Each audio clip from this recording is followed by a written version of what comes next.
namni waaqa waan gaarii hojjeta qajeelummaan iddoo jalaa baata gooftaanis ulfinaan si simata qajeelummaan iddoo jalaa baata gooftaanis ulfinaan si simata siyoonitti galla siyoonitti galla hundi keenya asiinitti achi yeroo dhiyoo baadiyyaa jiraanna jajjabaadhaa gachi yeroo dhiyoo baadiyyaa jiraanna jajjabaadhaa gachi.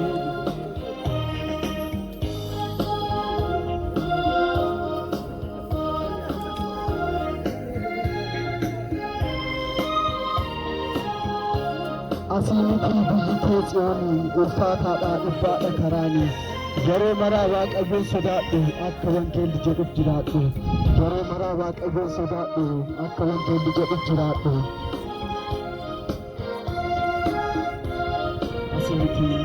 Asiinitti biyyi kee ulfaataadhaa dhibbaadha karaanii yeroo maraa Waaqayyoon sodaadhu akka wangeelli jedhuuf jiraadhu.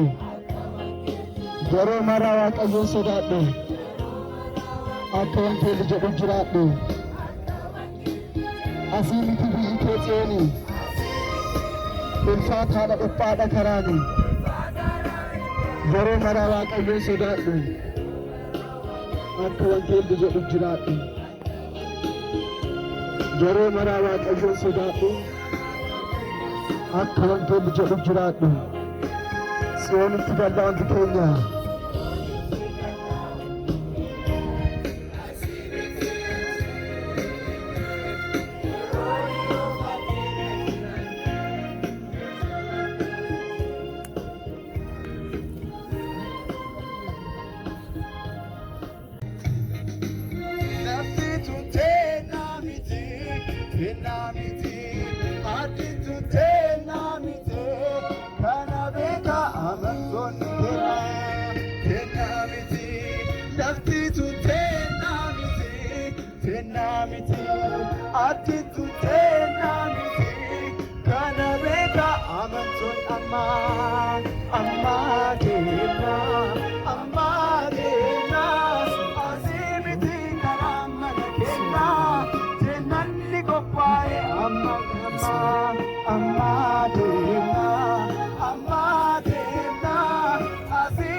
kun immoo keenyaa miti.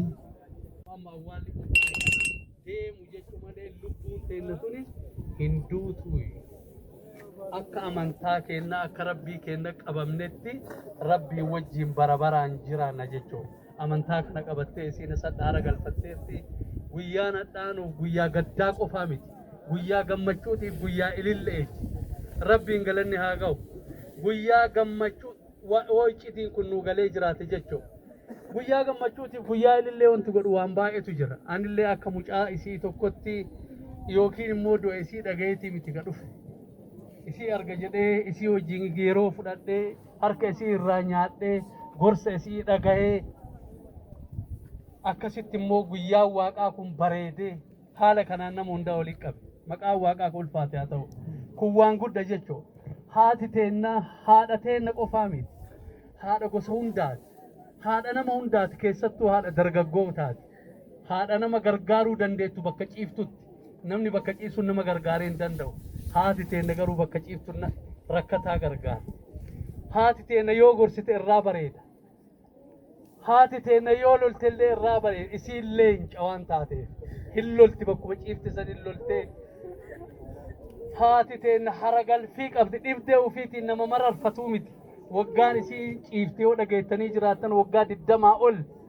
Waggaa 20 ol harka bitaa irratti odoo gara mirgaa gara bitaa gara duubaa gara afoo gara hangalli odoo hin shamne kana yoo rabbiin goone eenyullee godhee hin danda'u silaa jinniin hin godhu rabbi isii jaalata ulfinna argatta kanaafi yoo isiillee dhabnee jenne gorsi isii ka diqqeennarraa nu gorsite geggeessaan isii ka diqqeennarraa nu geggeessite jaalalli isii ka diqqeennarraa nu gumaachite haga lubbuun jiru nu wajjin jira haga lubbuun jiru nu wajjin yaadannoo keenya kanuu hafe jechuudha.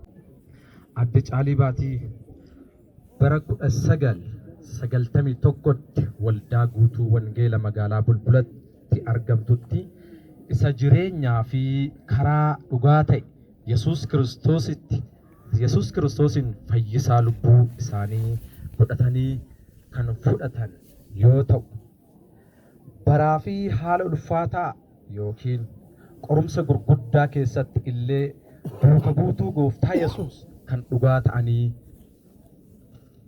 jiraataa turan. Akkasumas fakkeenyummaa guddaan Kiristoosin ibsaa turan. Jechoota isaanii yookiin jechoota Adde Caalii Baatii kan yeroo hundaa dubbatan jechuudha. Manni keenya asii miti waaqarra jedhu yeroo hundumaa. Nama jaaladhaa ol jaaladhaa jedhu yeroo hundumaa. Gooftaa Yesuusitti amanaa jireenya bara baraa argattu jedhu yeroo hundumaa. Akkasumas diqqaaf guddaa osoo hin jedhin nama isaan bira dhufe hundumaa wangeela itti himaa turan. Namni erga dhalatee duuti isaa waan hin oolle carraan kun haadhateen Adde Caalii Baatii gurraandhala 8 bara 2014 guyyaa qibxataa galgala waggaa 90ffaa isaanitti nuun gargar baate gara mana isaa namootaaf ragaa turtee mana koo jedhaa isa faarsaa turtee gara mana samitti nu biraa deemanii jiru. Kanaaf maatii isaaniitiif jaallattoota Adde Caalii Baatii hundumaaf Waaqayyo jajjabina isiniif haa kennu. Eebbifamaa.